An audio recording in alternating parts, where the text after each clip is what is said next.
for their historic state visit to the United Kingdom on Tuesday, and they returned to Washington on Thursday. Today, I would like to address the tragedy that has not received nearly enough media attention, the brutal murder of Irina Zarutska. Here are the facts that many outlets have shamefully and intentionally failed to report until President Trump drew attention to it. On August 22nd, Irina Zarutska was stabbed to death on the rail system in Charlotte, North Carolina, by a savage career criminal. This is a public transportation system that many in the area use every single day to go to school and work. Irina was on the train that night traveling home from her job at a pizzeria, still in uniform from her shift. This beautiful, innocent 23-year-old young woman was a Ukrainian refugee who had recently fled her country for a chance at a safer life and a promising new beginning here in the United States of America. But tragically, a public transportation system in a major American city was more dangerous than the active war zone that she left. The president and the entire White House are praying for her family and friends during this unimaginably difficult time. But while we extend our thoughts and prayers, we must also seek justice for this crime and call attention to this heinous incident. Surveillance video of the killing was finally released to the public this past Friday. It shows the alleged killer, DeCarlos Brown Jr., pull out a knife, get up from his seat behind Irina, and prepare to thrust a blade into her neck before the released footage gets cut. This is pure evil on full display. The most enraging and unacceptable part of this story is that her death was entirely preventable. DeCarlos Brown never should have been on that train that night. In fact, he should have been behind bars. DeCarlos Brown has been charged with crimes no fewer than 14 times, dating back to 2011, including for armed robbery, felony larceny, breaking and entering, and shoplifting. Brown had previously served 5 years in prison for a robbery with a deadly weapon charge, and he had also forfeited bonds 3 different times, twice in 2014 and once in 2023. Despite all of this past documented criminal history, when Brown was arrested yet again in January of this past year, a Democrat judge, who I will add was a strong supporter of former Vice President Kamala Harris, released this insane criminal once again without requiring him to pay any bail. He simply had to sign a written promise to return for his court hearing. Think about how crazy it is to ask a career criminal, someone who by definition repeatedly breaks the law, to just sign a written promise and come back again another day. This is madness. This monster should have been locked up, and Irina should still be alive. But Democrat politicians, liberal judges, and weak prosecutors would rather virtue signal than lock up criminals and protect their communities.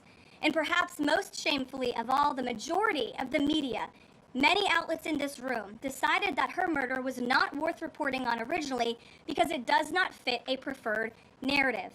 Many of the journalists in this room spilled plenty of ink trying to smear Daniel Penny for defending a subway car from a deranged lunatic in New York City, but none of those same reporters lift a finger to write stories about an actual murderer.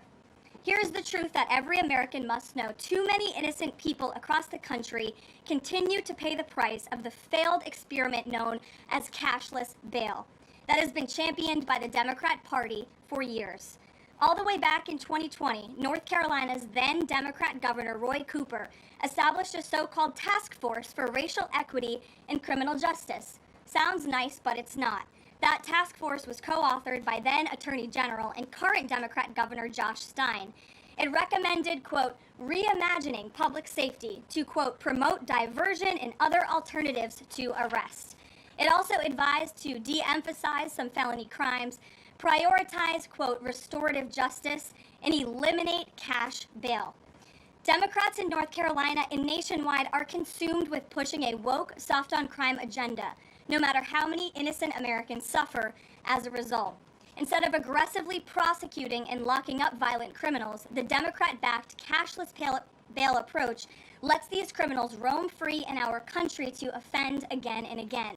These reckless policies have turned too many of American cities into hunting grounds for career criminals who mock our justice system, drain law enforcement resources, and wreak havoc on law-abiding citizens.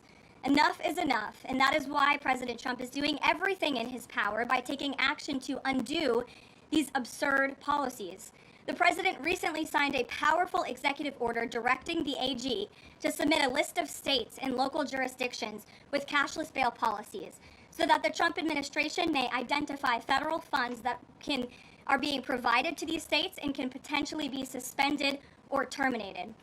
President Trump firmly believes that to maintain order in public safety, we must incarcerate individuals whose pending criminal charges or criminal history demonstrate a clear, ongoing risk to civil society. This is a common sense and sensible approach that the vast majority of Americans agree with, and it's time for the Democrat Party to get on board with what is right. When these criminals are caught, they must be prosecuted to the fullest extent of the law and be sent to prison, where they can no longer terrorize our streets. This is the mandate the American people delivered to President Trump, and it's a mandate he intends to fulfill. Staying on the topic of public safety, new preliminary data released today by Customs and Border Protection in August shows that President Trump has delivered the most secure border in American history. For the fourth straight month, 0 illegal aliens were released into the United States by CBP. Nationwide encounters are down 93%, below the peak of the Biden administration. Border Patrol apprehensions on the southwest border in the entire month of August were less than what was apprehended in 4 days in August 2024 under the Biden administration. President Trump has ended disastrous Biden illegal alien invasion, and he sealed our border in record time, keeping this central promise he made to the American public. With that, I will take your questions. Here in our new media seat today, we have Michael Schellenberger, who is the founder of Public News with nearly 2 million readers and subscribers. Michael, thank you for being here today. Thank you. And why don't you kick us off? Sure. Thank you for making space for new media. Nice to meet all of you. It's great to be here. I want to see if you could give some insight into whether the president is considering additional measures against Europe and Brazil, not just for censorship, but also for preventing political candidates from actually competing in elections. We've now seen in Romania, France, and now Germany with Joachim Paul, efforts to basically just prevent candidates from being able to compete in elections. The president has shown some concern around President Bolsonaro, who's being prevented from running.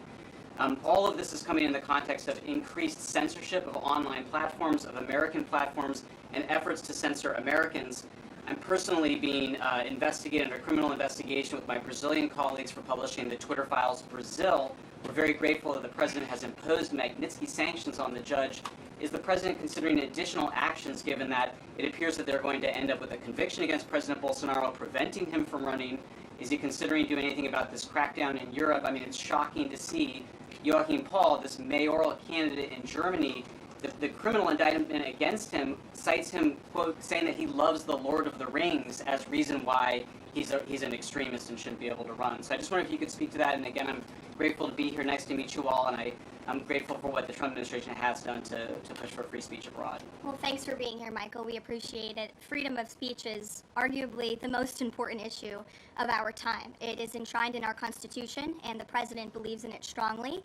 He himself faced censorship in his road back to this beautiful Oval Office here in Washington, D.C., so he takes this very seriously, as does, I know, the Vice President of the United States and the entire Trump administration, which is why we have taken significant action with regards to Brazil in the form of both sanctions and also leveraging the use of tariffs to ensure that countries around the world are not punishing their citizens in this way. And at the same time, the president is, while he's leveraging the United States to safeguard our interests abroad, he's also making sure that freedom of speech remains here in the United States of America. So I don't have any additional actions to preview for you today, but I can tell you this is a priority for the administration, and the president is unafraid to use the economic might, the military might of the United States of America to protect free speech around the world. Quick follow-up to that? Sure. Quick follow-up, which is just, there was a Reuters story saying that the Trump administration was looking at this Europe-U.S. trade deal as one of the sticking points, this issue of the censorship, not just of U.S. platforms, of Americans. Do you have any updates on how those trade talks are going? And I also wonder if the president is concerned about NATO membership. NATO membership requires that you be a democracy and you have free speech. Is it possible that some of these actions that we've seen in Romania, France, and Germany would disqualify those countries from being in NATO after this? I have not heard the president discuss NATO membership in regards to this issue in particular, but I have heard him discuss the issue of free speech and the importance of free speech with foreign leaders around the world, including the Prime Minister of the United Kingdom. When we were in Scotland, the president brought this up and how important it is for the Prime Minister to protect free speech in the UK and in various conversations with other world leaders. So he brings it up, and I think the entire world knows that this is a priority for the President of the United States. Gabe.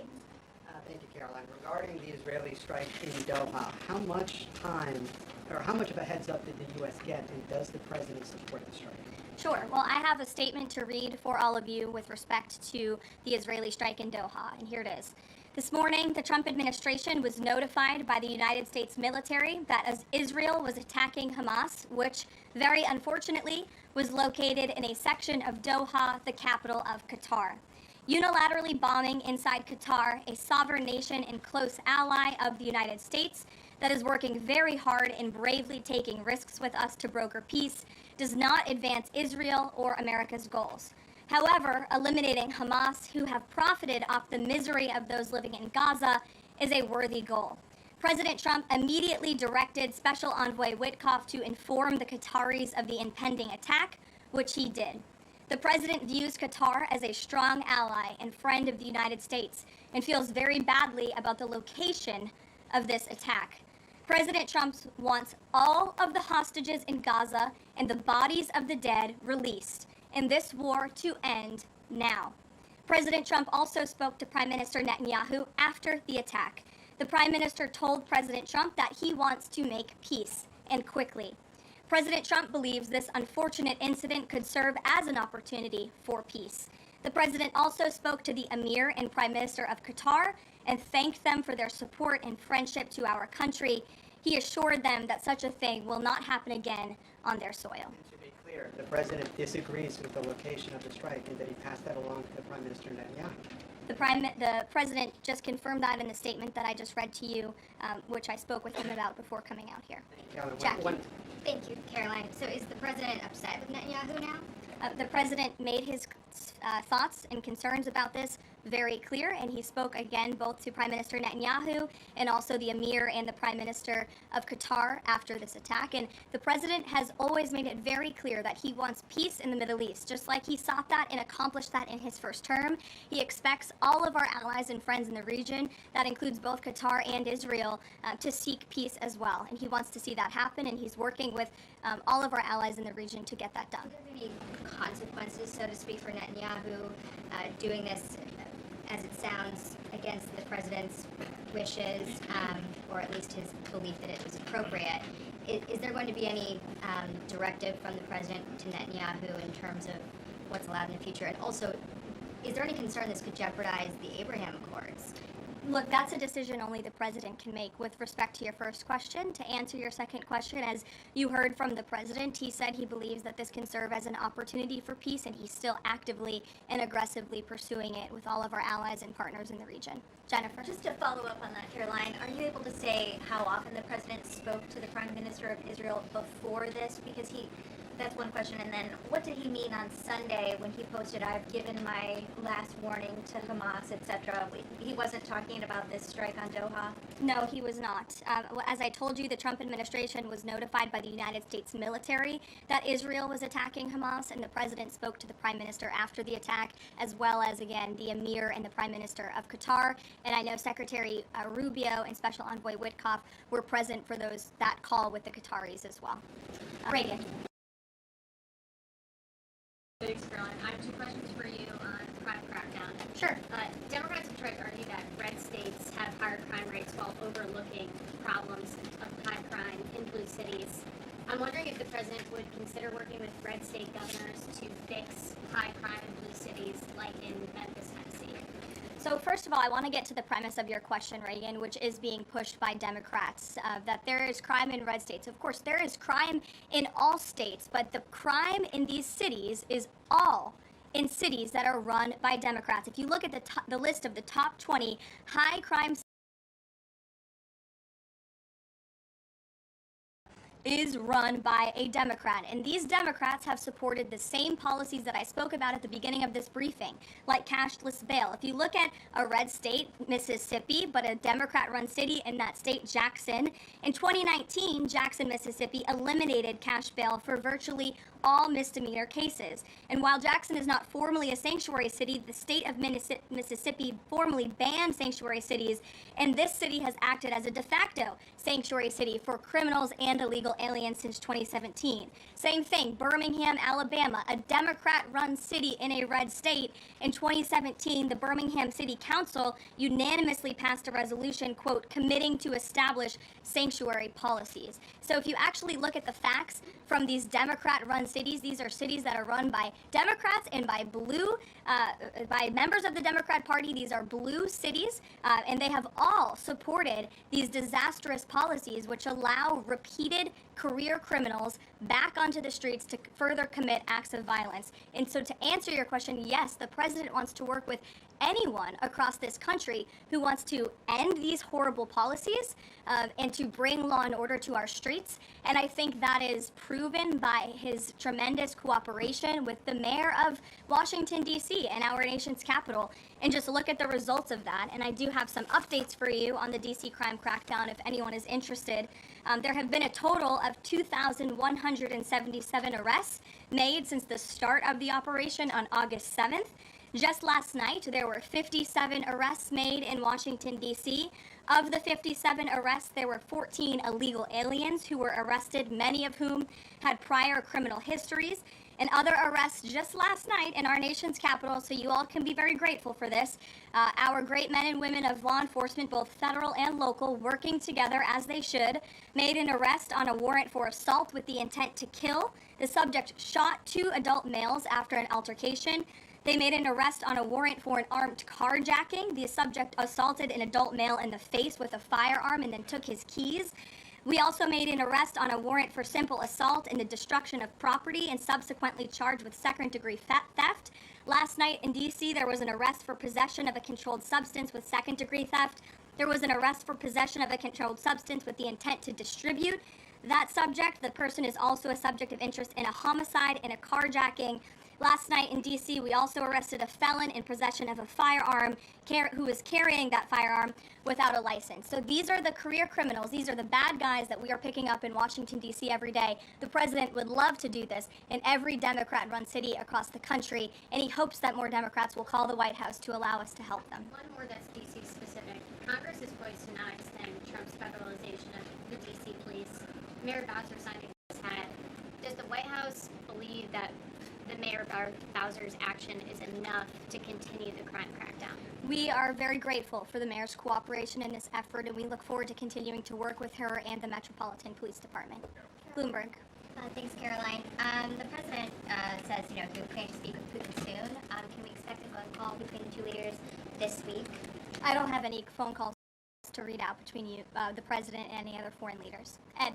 Thanks, Caroline. I want to ask about the benchmark revisions that came out. If you look at the revisions between March of 2024 and March of 2025, and you do a little math, it averages out to 73,000 jobs roughly per month added to the economy, less than what was thought. When can we expect the Trump administration, now that their policies are rolling out, for that increase, that average to increase? Well, let me just say something about the revisions that came out this morning, and this was one of the biggest revisions in absolute terms in decades. In the benchmark year, March 2024 to 2025, shows that the job growth was vastly weaker during the Biden administration than ever previously reported. Between this revision and last year's, job growth was actually overstated by approximately 2 million jobs. And the Biden administration stood up here and vouched for that data and told you that data was real. And when President Trump calls into question the veracity of that data, like he did before he took the oath of office and even now as President of the United States, he was ridiculed for that. And turns out this revision proves 2 things. Number one, the president was right. And this is why we need new leadership at the Fed. And this makes it very clear that President Trump inherited a much worse economy by the Biden administration than ever reported. And it also proves that the Federal Reserve is holding our monetary policy far too restrictive. Interest rates are too high. The Fed needs to cut the rates because of the mess that we inherited from the Biden administration. Time frame. The president has said a year. Secretary Epstein said maybe the fourth quarter. When can we expect these numbers to increase? Well, first, we need accurate numbers. We need truthful and honest data, which is why the president took the monumental step to try and appoint and confirm new leadership at the BLS so we can have data that we can actually rely on. And that's what the president is doing, and we hope that his nominee will soon be confirmed. Charlie. You addressed the crime of Irina Zarika, and the president has done a lot to deliver justice for victims of crimes like that horrific. The Jeffrey Epstein's victims never got justice. Does the president care about these victims? Do you think he can does he want to deliver more justice for them, and is he willing to meet with them?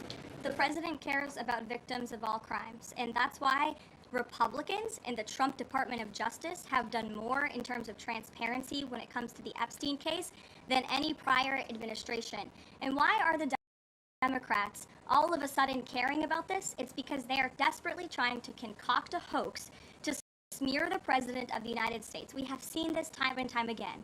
Ro Khanna and all of these other Democrats, they could have cared about those victims 4 years ago when Joe Biden was in office. They could have pushed for transparency then. Unfortunately, the Democrats are using victims as political pawns to try to smear and to push a hoax against the President of the United States. And I will get you numbers on the amount of child predators that this administration and this FBI and this Department of Justice have locked up under President.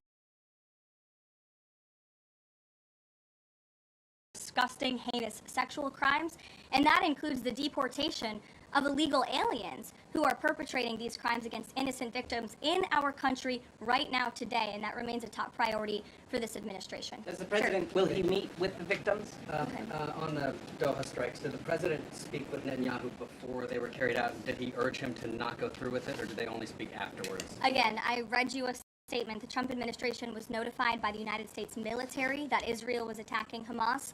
The president directed his special envoy Witkoff to immediately call the Qataris, and after the attack, he spoke to Prime Minister Netanyahu. Behind you. Thank you. Go ahead. About the Epstein case, would the White House support a professional handwriting expert review of the document released yesterday to prove that it's not the president's signature? Sure, we would support that. And in fact, I have already seen many forensic analysts of signatures coming out. I believe it was the Daily Signal that published a piece with 3 separate signature analysts who said that this absolutely was not the president's authentic signature. And we have maintained that position all along. The president did not write this letter. He did not sign this letter. And that's why the president's external legal team is aggressively pursuing litigation against the Wall Street Journal, and they will continue to. Christian. Thanks, Caroline. Following up on Ed, now that we have these revised jobs numbers, is the president concerned at all that price spikes, stemming from his tariffs through the end of the year, might actually be driving the country towards a depression or a recession? What I'm asking is he committed to these policies now that we know how faulty the jobs data was? The president is committed to his policies because his policies are working, Christian. And there have been a lot of people fear-mongering about inflation in this room, but it just has not come to fruition. On a monthly basis, CPI inflation has now come in at or below the market's expectation for 6 consecutive months, every month that President Trump has been in office. Overall, inflation has run at a 1.9% average in the president's first 6 months in office. I would have told all of you that in January, you would not have believed me, but those are the facts and those are the numbers. And we also see many other positive signs in economic indicators like real GDP. In the second quarter, it was revised up to 3.3%. That beat the market's expectation. We know there's a capital spending boom right now, which we know is one of the greatest economic indicators of job growth. We know wages are increasing at a far faster pace than they were under the previous administration. We see productivity in the second quarter was also revised up to a strong 3.3%. In total, industrial production, factory output also surged. All of this means the economy is moving. People are working. People are spending money. You look at consumer spending. That is also ticking up and in the right direction.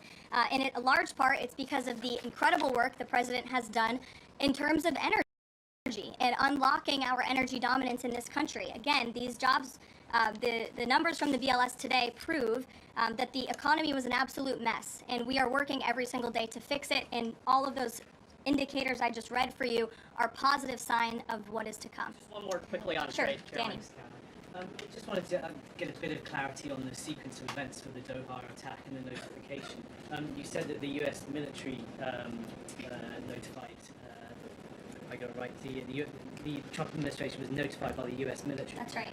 Was the U.S. military notified by the Israeli military, or did the U.S. military detect an incoming Israeli attack on Qatar? The U.S. military notified the White House and the President of the United States. That's all I have to share for you on that, Danny. Thank you. Jeff. Also following up, you said that the president assured the leaders in Qatar that this would never happen again.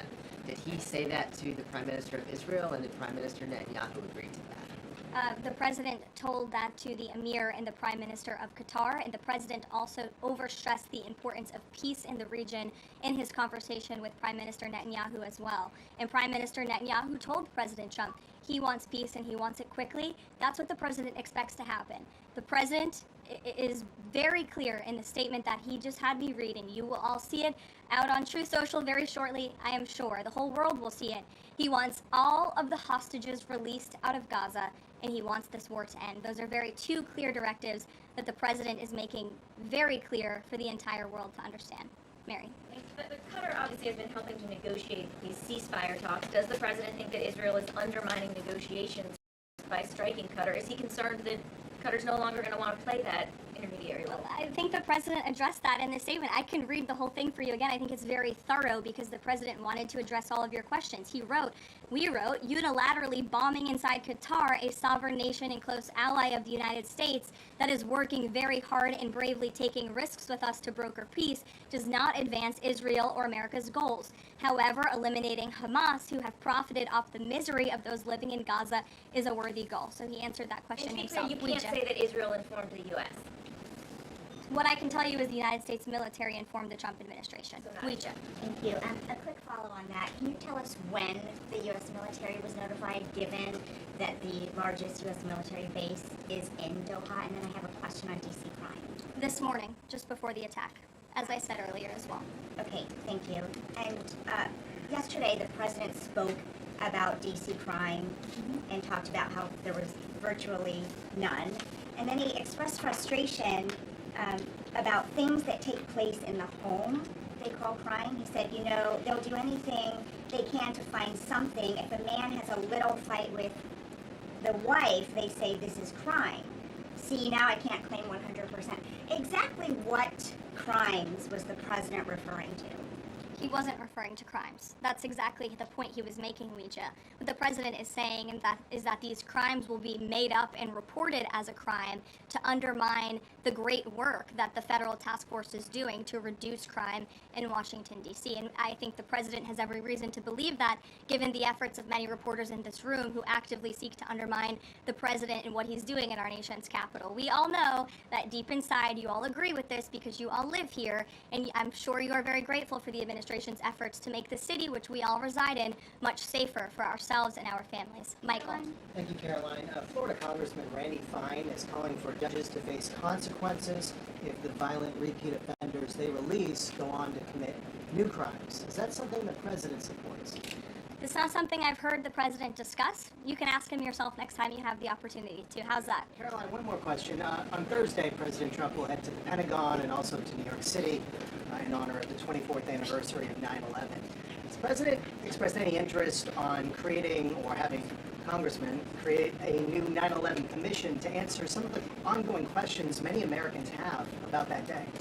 I, again, have not heard the president discuss that. You're welcome to ask him yourself, but I do know he very much looks forward to going to both the Pentagon and the Yankees game in New York City on Thursday to commemorate the 24th anniversary. As you know, the president is a New Yorker at heart. He loves the city very much. It is his home, and you'll hear more about that on Thursday when the president speaks on this himself. Kelly. Caroline, thank you. I wanted to ask you a question about the president speaking yesterday before the Religious Liberty Commission. As you know, he's created the White House Faith Office, the Task Force on Anti-Christian Bias, and yesterday he talked about the importance of the Bible in America and the importance of prayer in America. Some people have criticized him for that in stating that he's espousing Christian nationalism.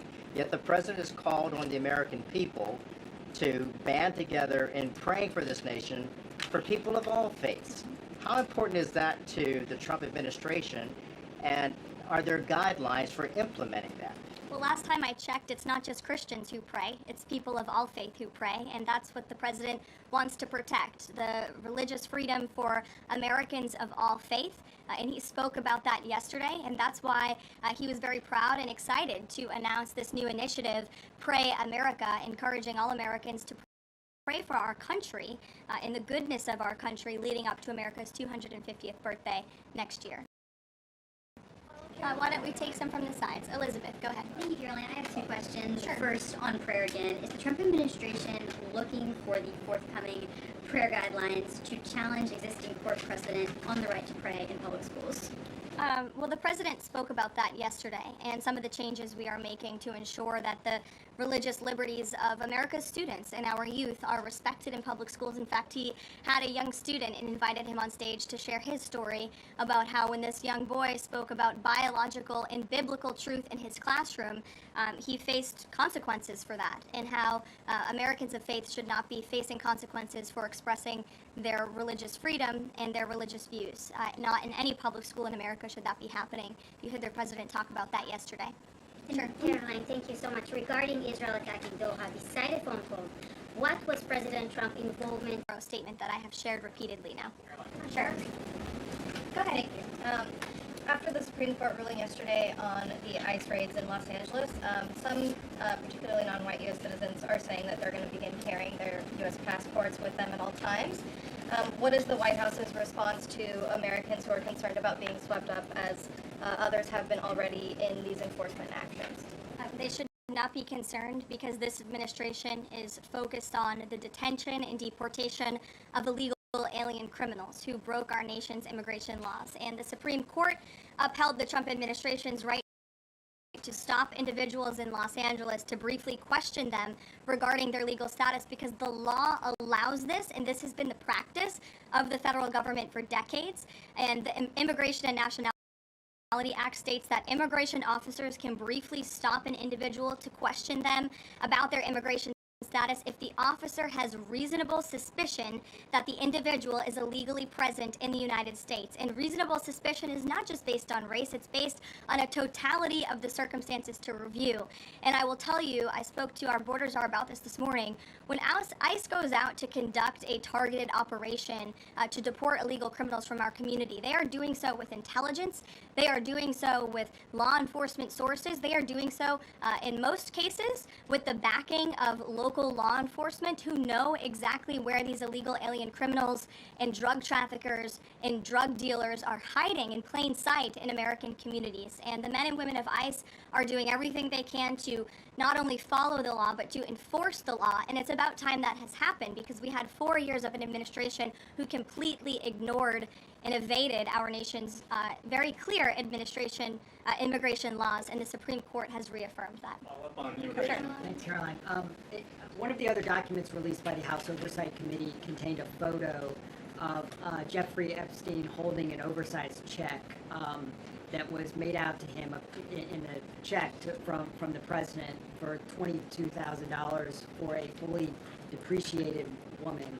I wondered if the president has any recollection of that, or what you guys make of that photo that was included in those documents. Did you see the signature on that check? It is not Donald Trump's signature. It is absolutely not. The president did not sign that check. But does he recognize the woman? Caroline, Thank you, No. Caroline. on the New York City election, Caroline. is he Well, I'll considering? take both of you. Go ahead. So first, is the president considering offering Mayor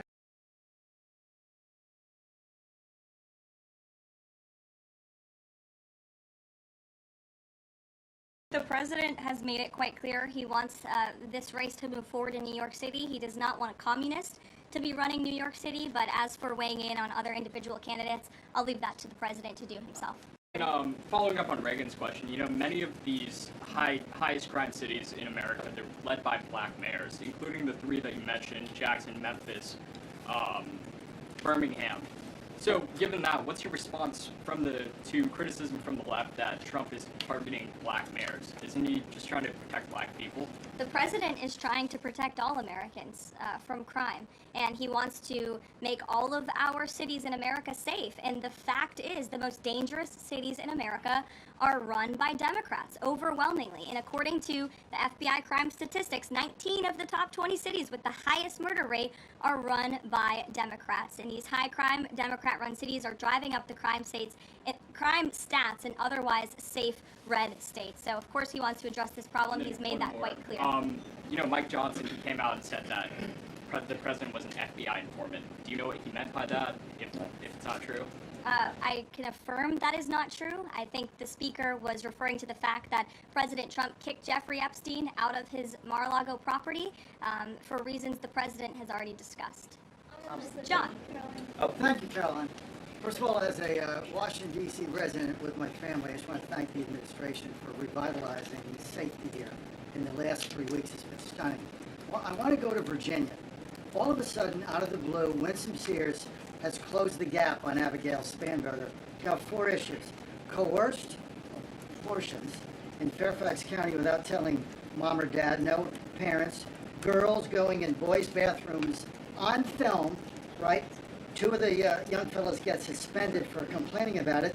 Virginia Beach man, an innocent man, is now died in a car crash by a drunk illegal going on the other side of the road. And now you got Spanberger's got these racist signs. When are we going to get the president to make an official endorsement of Winsome Sears and maybe come and campaign in South and West Virginia? Well, as you know, I'm very limited in what I can talk about when it comes to political endorsements and future elections from this government podium. But all of the issues that you just mentioned, I know, are very important to the president, and it's quite common sense. It's the foundation of the Republican Party, and it's what sent this president back to the Oval Office. We want to keep men out of women's sports and bathrooms. We want criminals to be locked up. The president wants to see law advisors to make those. Sure. Haley. Thanks, Caroline. I have 2 questions for you, if it's okay. One on Doha and one on immigration and crime. Sure. On Doha, ahead of the strike we saw today, did the administration at any point try to dissuade the Israelis from the potential for an action like we saw today? Again, I have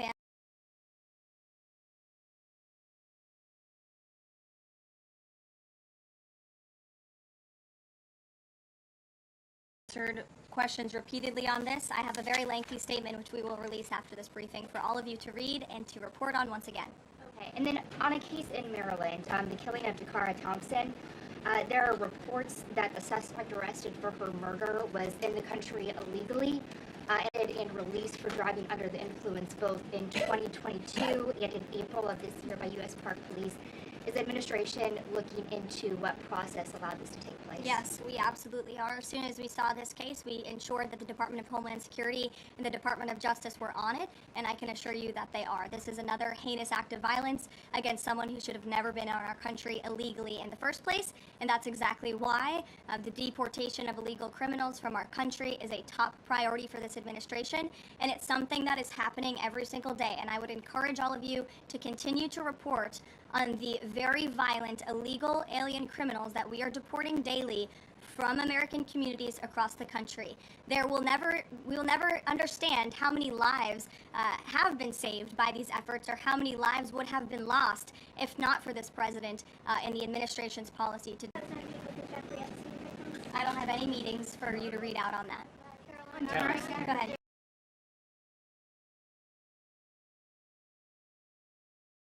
Thanks, Caroline. Is the Trump administration considering a ban on transgender Americans owning guns? Is that something the president would support, even as we've seen some gun groups oppose the idea of it? I saw reporting on this. I understand there were very preliminary, low-level discussions about this at the Department of Justice, and then sometimes discussions are reported as fact. I'm not tracking any potential actions on this front, and I'll let the president weigh in on that. It's a policy decision, and it's far too early or would be premature, inappropriate for me to weigh in on it at this point in time. Behind you. Go ahead.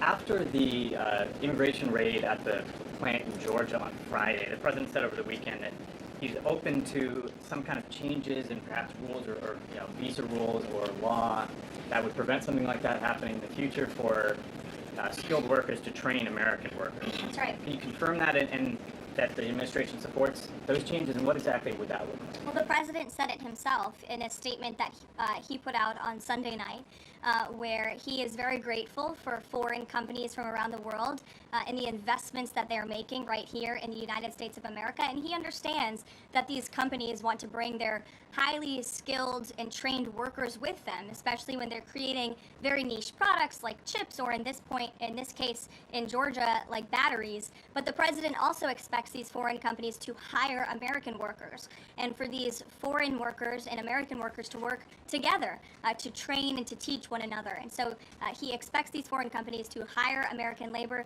We want Americans to have these jobs.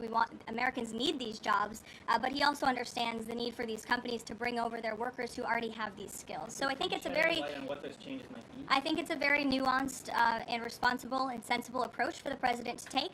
And I know that the Department of Homeland Security and the Department of Commerce are working on this matter together. I would defer you to them for any further action on this front. Karoline, thank you. Just I want to follow up on something you said. You said the Epstein documents are a hoax that Democrats are perpetrating against the president. You've said he didn't sign that check, that he didn't sign the birthday card that he allegedly signed. So what is the theory, since these documents came from the Epstein estate? Who is, I guess, in your view, faking these documents? I did not say the documents are a hoax. I said the entire narrative surrounding Jeffrey Epstein right now that is absorbing many of the liberal cable channels on television is a hoax that is being perpetuated by opportunistic Democrats like Ro Khanna and the others whom you saw on that press conference outside of Capitol Hill, who are trying to push this hoax against the President of the United States. What exactly is the hoax? I'm just trying to understand what's fake. What's fake is not the documents. The hoax is the Democrats pretending to care about victims of crime when they do not care about victims of crime, when they have done nothing to solve crimes, when they have done nothing to lock up child pedophiles and child rapists across the country, and when they are now using victims as political props to try and, again, smear the President of the United States and drag on this bad story about him. It is a distraction. The Democrats view this story as nothing more than an attempt to distract from the accomplishments and the achievements of this administration. And that is what we mean when we call it a hoax. If he didn't sign these, if you said he didn't sign the birthday card, he didn't do this, he also didn't do the check, those were in documents from the estate. So what is the working theory as to why he's in them? The president has one of the most famous signatures in the world, and he has for many, many years. You know that, Maggie, you've covered him for a long time, long before he assumed this office when he was a businessman in New York. The president did not write that letter. He did not sign those documents. He maintains that position, and that position will be argued in court by his lawyers. The president is very confident he's going to win this case. Karoline, thank you. Is the president planning to meet with Eric Adams in New York, maybe at the Yankees game? And has he personally talked to him about the race? I am not tracking any meeting with Mayor Adams at this time, but if that happens, I'm sure the New York Post will be one of the first people to know about it. I'll take a couple more questions. Why don't we go to the back? Tom Dempsey with News Nation. Regarding the growing U.S. military News presence... Nation, all the way in the back. Regarding the U.S. military, the growing U.S. military presence in the Caribbean, when asked directly about possible future military action, President Trump responded, "You're going to find out." What can the U.S. public expect of that situation moving forward, and what sort of ongoing threat does Trendeo Agra? I think it would be very unwise of me to preview what the president meant from this podium. But I think with the heart of what the president was saying, I know what the heart of what the president was saying in this administration believes, is that the regime in Venezuela is illegitimate. And it is unacceptable to this president and this administration to traffic illegal, deadly drugs into the United States of America. And that's why the president and the administration took very strong action against a boat and 11 narco-terrorists in international waters, as you all saw. I think that sends a very strong message to drug traffickers around the world. The president will not tolerate it, and the amount of drugs on that boat represents the lives of thousands of Americans that could have been killed by that deadly poison, and we're not going to allow that deadly poison to come into our country. The president will be signing a proclamation in the Oval Office later this afternoon, and we will see you all later. Thank you. Thank you.